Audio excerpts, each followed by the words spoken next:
Muito boa tarde, pessoal. Então, assim, ó, hoje então começa a nossa primeira aula, tá? Vai ser a aula do nosso ciclo assíncrono. E eu já começo pedindo desculpas em relação ao atraso, né? Eu tô entregando esse material um dia depois, né, do que a gente tinha combinado, mas eu tive alguns problemas com a edição, né? Porque acabei fazendo toda a aula, gravando, né? Então, essa vai ser a terceira vez que eu gravo exatamente a mesma aula, mas eu espero que vocês consigam assistir ela na melhor qualidade, no melhor formato.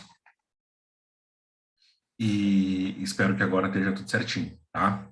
Então, beleza, pessoal. A gente está entrando nos últimos módulos. É uma disciplina, então, que vai tratar a eletrônica de uma forma mais aplicada para a indústria.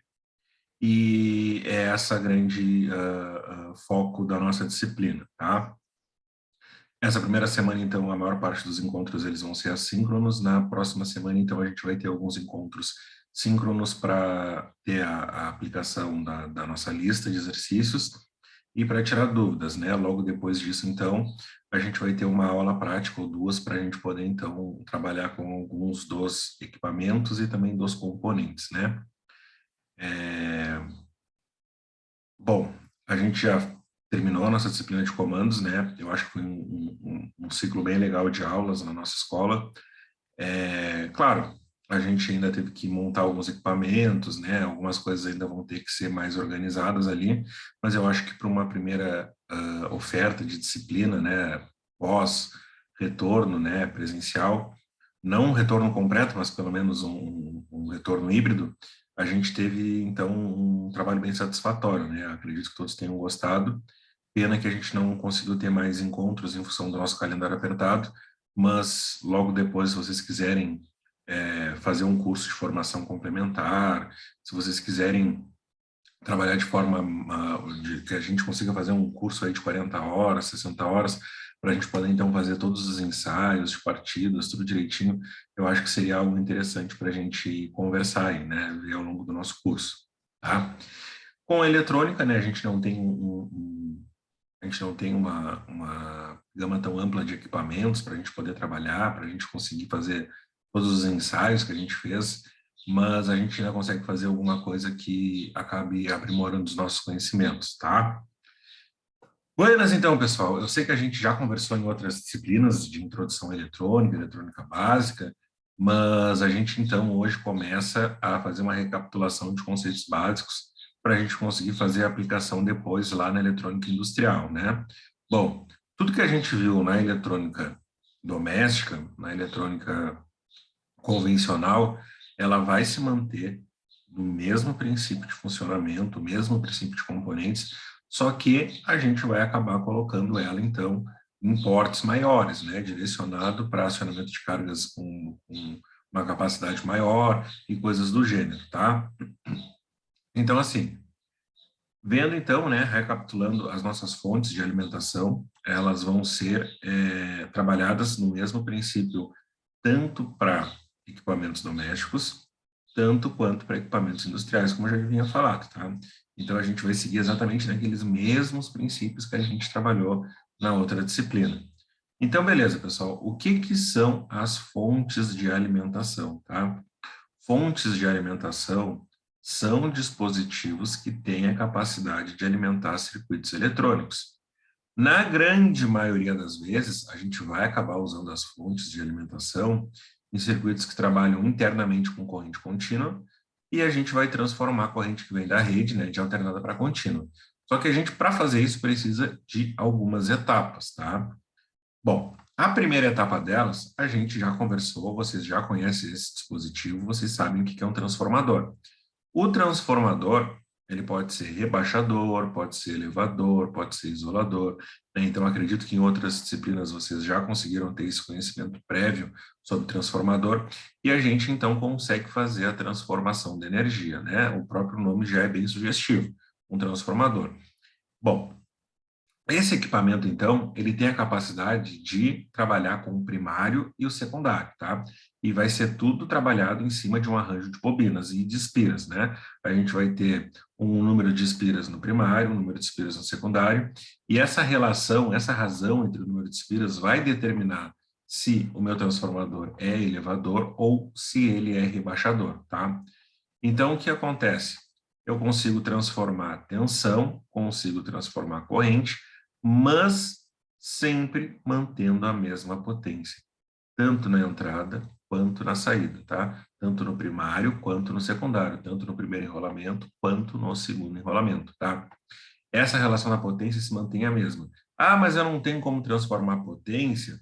Bom, pessoal, aí a gente está trabalhando em casos específicos de outras situações, né? Então a gente vai acabar descartando essa possibilidade, pelo menos para o nosso estudo. Não que não dê de fazer, dá de fazer. E dá muito bem de fazer em outros sistemas, tá? Mas no trafo convencional, aquele que a gente utiliza para transformar a corrente, a tensão, a gente vai acabar, então, transformando corrente e transformando tensão, tá? Então, beleza. Primeira etapa, eu rebaixo a tensão que vem da rede, aquela que a gente tem na nossa tomada da nossa residência. Ponto. Num segundo momento, né, depois que eu saio de 220 ou 127 ou, enfim, outros valores de tensão, eu posso rebaixar para valores menores, mais usuais, como, por exemplo, 9, 12, enfim, 24 volts. A gente tem uma gama aí de valores comerciais utilizados que vão sempre se estabelecer os mesmos, tá? Depois que a gente rebaixou, bom, aí então nós entramos na etapa de retificação. Bom, a etapa de retificação, pessoal, é aquela que a gente acaba transformando com o nosso diodo, né?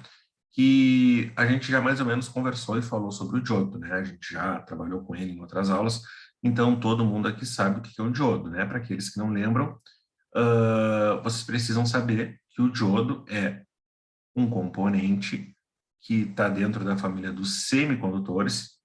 Ele tem uma fatia do material tipo P e uma fatia do tipo N, tá? E ele é unilateral, tá? Ele vai conduzir em apenas um sentido. Para ele funcionar, ele vai ter que ser polarizado diretamente com um pulso positivo no anodo, tá? Não vou falar em pulso, porque daqui a pouco está remetendo a um SR, um triac, né, um transistor, mas ele vai ter que ser polarizado diretamente com o sinal positivo no anodo. A partir do momento que eu faço isso, ele vai conduzir em apenas um único sentido, tá? Então, o que acontece? Eu tenho lá a minha corrente da rede, tá? Ela vai estar trabalhando com uma frequência de 60 Hz, ou seja, o ciclo vai estar oscilando, né? Semiciclo positivo, semiciclo negativo, semiciclo positivo, a senoide vai estar oscilando de lado, e a gente vai trabalhar com 60 vezes em um intervalo de 1 segundo, tá? Quando eu estou trabalhando com um único diodo, ou seja, lá que a gente daqui a pouco vai recapitular o circuito retificador de meia onda, o que acontece? A senoide do semiciclo positivo, ela vai acabar passando, tá? Mas quando a gente estiver trabalhando com o semiciclo negativo, ele vai atuar como uma chave aberta.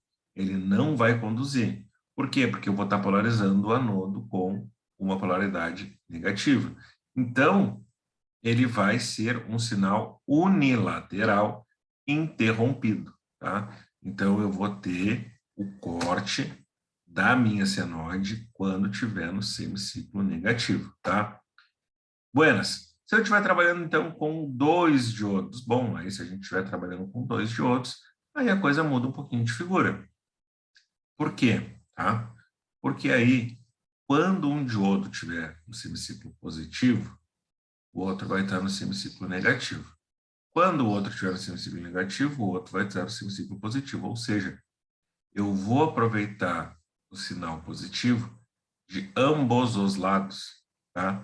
Então, eu vou acabar fazendo com que ele conduza em uma escala não interrompida e unilateral. Bom, mas se ele está em um único sinal, em um único sentido, ele vai ser uma corrente contínua? Bom, esse conceito de corrente contínua, ele tem algumas questões, né? Porque por mais que ele não troque de ciclo, esse sinal ele não vai estar constante, ele vai estar variando. E eu preciso que, para que haja corrente contínua, o valor da tensão seja exatamente o mesmo no intervalo, em grandes intervalos de tempo, né? Então, eu não posso simplesmente desconsiderar essa oscilação da rede.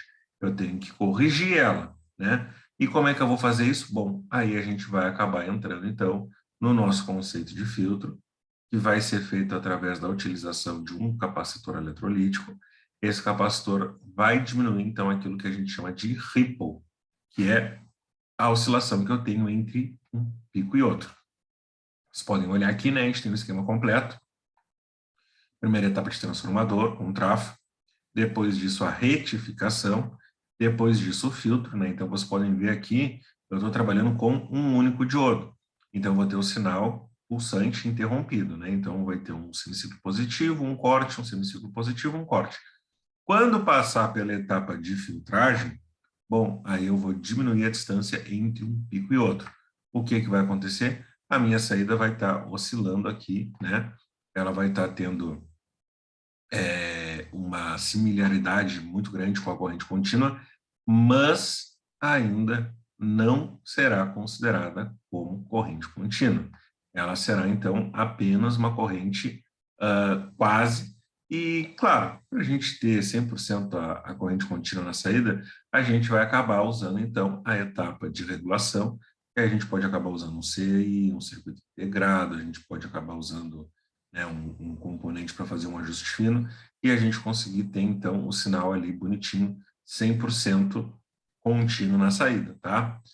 Então, buenas, aqui, pessoal, tá? A gente tem, então, a demonstração da fonte com filtro capacitivo e com retificador de meia onda. O que vai acontecer aqui, né? A gente tem, no primeiro momento aqui, o diodo sozinho, ele vai estar mostrando como que vai ser o funcionamento, né? Ele vai estar funcionando como uma chave, que vai estar circulando, então, o semiciclo positivo, e aqui o diodo vai estar conduzindo. Quando tiver o semiciclo negativo, ele vai cortar. Então, o que vai acontecer aqui? Eu vou ter, então, uma distância bem grande entre um pico e outro, que eu posso tentar corrigir com um filtro capacitivo. Bom, não é simplesmente, assim, algo mágico que eu vá colocar o filtro capacitivo e vai resolver todos os problemas, né? Porque quanto maior a oscilação, né, maior o ângulo da distância entre pico a pico, eu vou ter que ter, então, um filtro mais potente, né? Eu vou ter um capacitor que vai ter uma capacidade de ajuste maior. Então, muitas situações, eu ter simplesmente um retificador de meia onda não vai resolver aquilo que eu preciso na minha fonte. Eu daqui a pouco vou ter que trabalhar com uma onda completa, com ponte, né? Então, eu vou ter várias situações que eu vou ter que dosar, tá?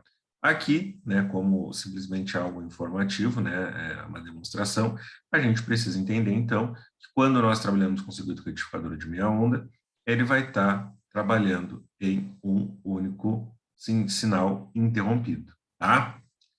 Buenas.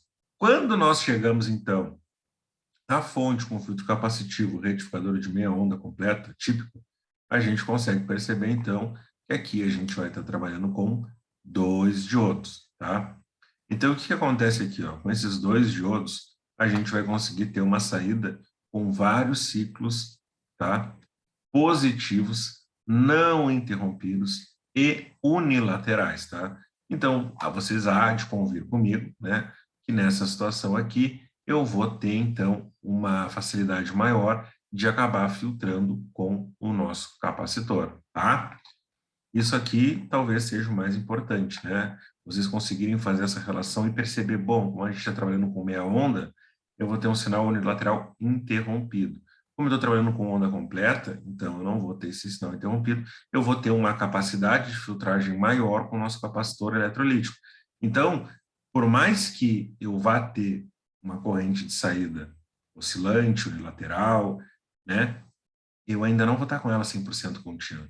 Eu vou precisar ainda desse ajuste fino. Mas vocês concordam que aí eu facilito para o CI, né? Seja para o CI, seja para o transistor polarizado à base de Zener, bom, não importa se o circuito é integrado ou dedicado, mas eu vou ter, então, a capacidade de melhorar a saída da minha corrente, né? E transformar ela em 100% contínua, tá? Depois disso, então, a gente tem o circuito que tem o que há de mais fino, né? Digamos assim, o que a gente tem de mais sofisticado. Aí seria, tá, o nosso circuito retificador de onda completo em ponte, tá? Nessa situação aqui, eu vou estar trabalhando com duas duplas de diodos, né? Eu vou estar trabalhando ao todo com 4 diodos, e aqui eu vou estar trabalhando em conjunto, né? Então, enquanto D2 e D4 conduzem, D3 e D1 cortam, enquanto D1 e D3 conduzem, D4 e D2 cortam. Então, nessa situação aqui, eu vou ter o maior e melhor aproveitamento da rede para a gente conseguir, então, ter um sinal mais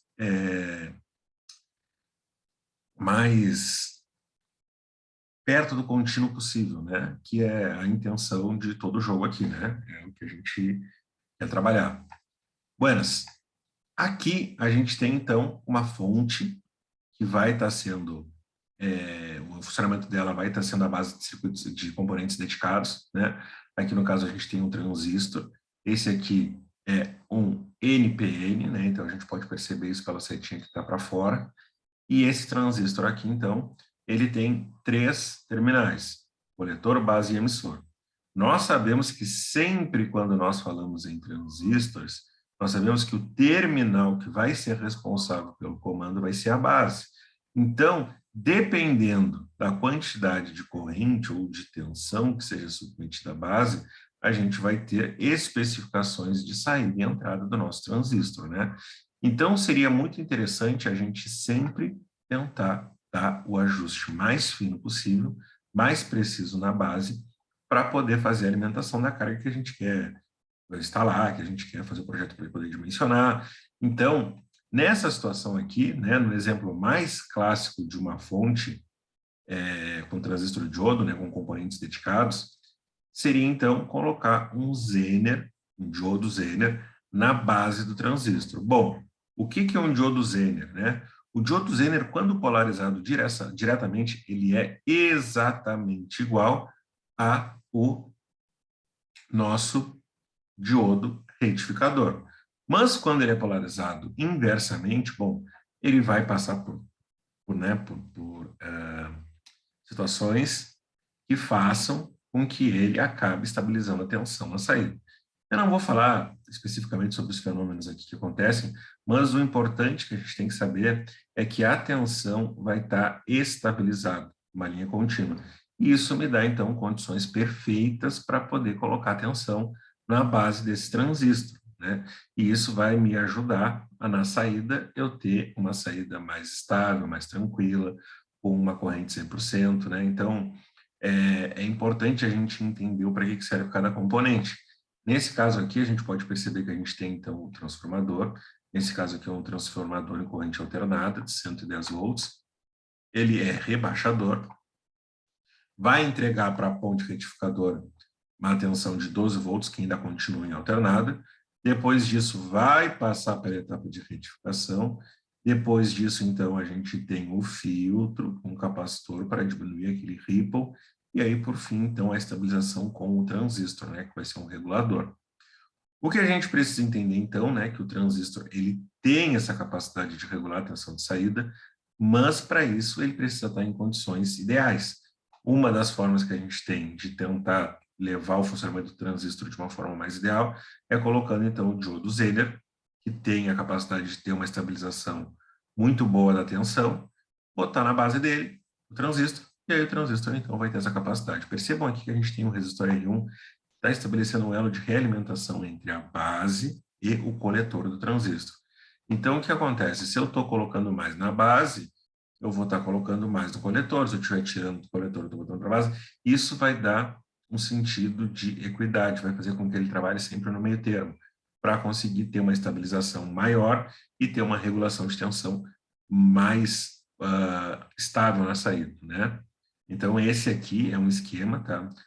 Muito provavelmente esse esquema aqui ele foi tirado do livro Bolestad, que é um livro muito utilizado na eletrônica, né? Ele é praticamente a bíblia da eletrônica, e ele é um sistema clássico, tá? Exatamente da mesma forma que está demonstrado aqui. Bom, beleza. Depois disso, então, pessoal, nós temos as fontes com os CIs. O que são CIs? São circuitos integrados. Esses circuitos integrados, então, eles têm internamente o mesmo funcionamento com transistores, diodos, né?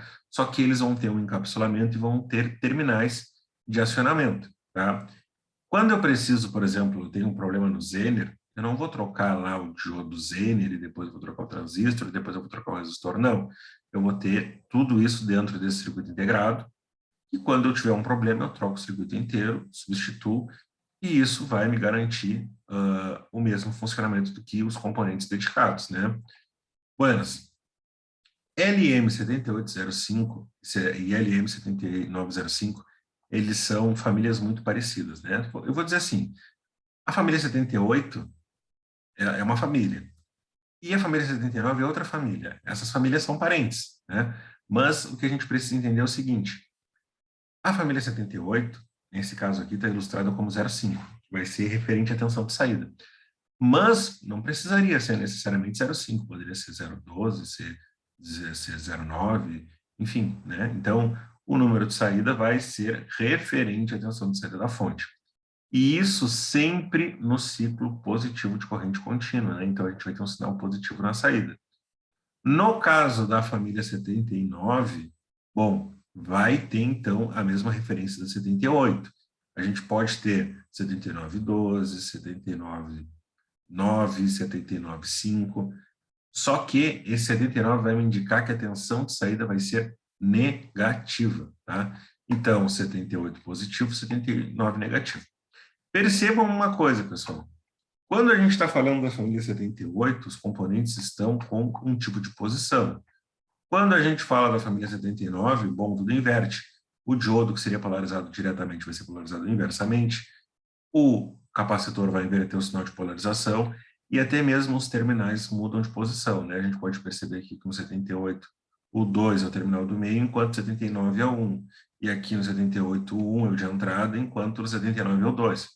E assim sucessivamente. Bom, olhando para um lado mais industrial, nós podemos perceber, então, que a aplicação de circuitos integrados da família 79 e da família 78 podem ser aplicados em fontes simétricas, né? Foi utilizado assim ó, muito, né, no passado, indústria, enfim. Isso daqui pode ser aplicado a um elevador de carga.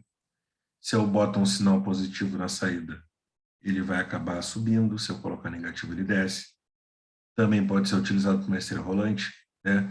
Então, de um lado eu vou ter um sinal positivo, enquanto de outro lado eu vou ter um sinal negativo, tá? Então, essa aqui é a grande jogada desses dois componentes. Trabalhando em conjunto, eles conseguem indicar para uma carga subir ou descer, ou para ir para a esquerda, ou para ir para a direita, enfim. Buenas, aqui a gente encerrou as fontes fixas. Agora, recapitulando então as fontes ajustáveis, nós temos a clássica fonte com LM317, né? Então, o que a gente precisa saber sobre esse circuito integrado? Primeiro de tudo, tá? Ele vai ter uma capacidade de entrada de até 40 volts. E ele vai ter uma saída, tá? Até cerca de 35, 36, pode até ser assim, estourando 37, caso tenha um dissipador de calor. Se não, vai ficar em 33, 34, no máximo 35, tá? Aqui o que a gente vai ter então, né? Vocês podem ver aqui pelas ilustrações que a gente tem diversos tipos diferentes de encapsulamento.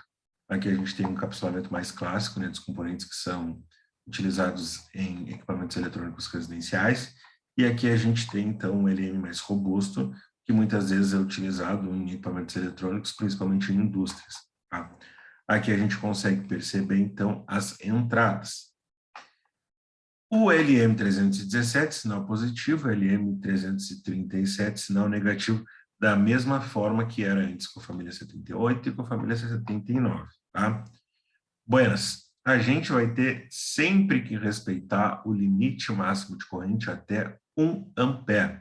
Aqui o fabricante nos dá, então, esse limite de 1,2 e tal, mas isso daqui não é algo muito usual, né? Teoricamente, a gente funciona, mas como a gente sabe que o circuito vai esquentar, muitas vezes a gente vai ter que recorrer a um dissipador de calor, a gente acaba, então, respeitando o limite de até 1 ampere, tá?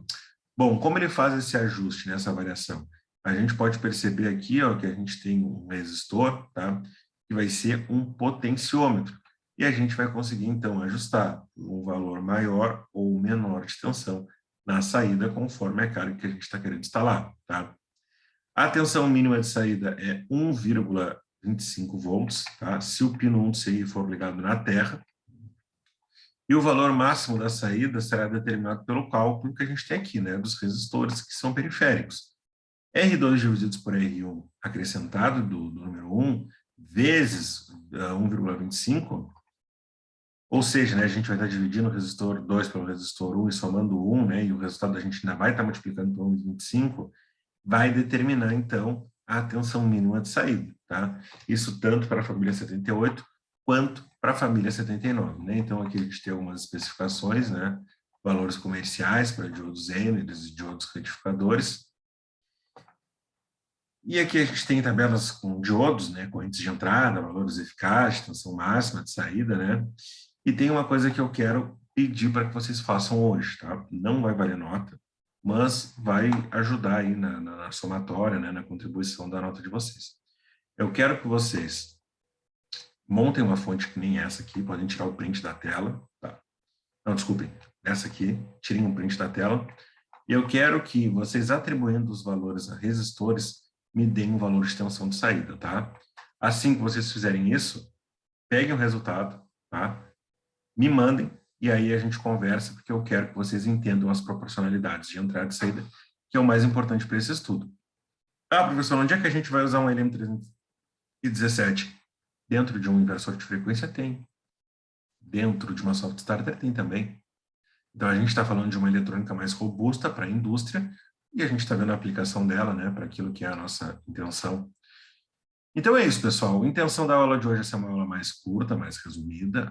A próxima aula também vai ser na mesma pegada, né, de recapitulação, mas eu espero que vocês consigam ter um melhor aproveitamento, né, porque eu sei que assistir a aula assíncrono é um pouco mais complicado, mas ao mesmo tempo a gente vai conseguir fazer uma troca legal e eu vou estar sempre à disposição para dúvidas e para perguntas, questionamentos e tudo mais, tá?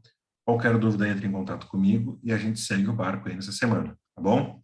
Muito obrigado a todos aí, pessoal. Boa noite, boa noite. Até mais.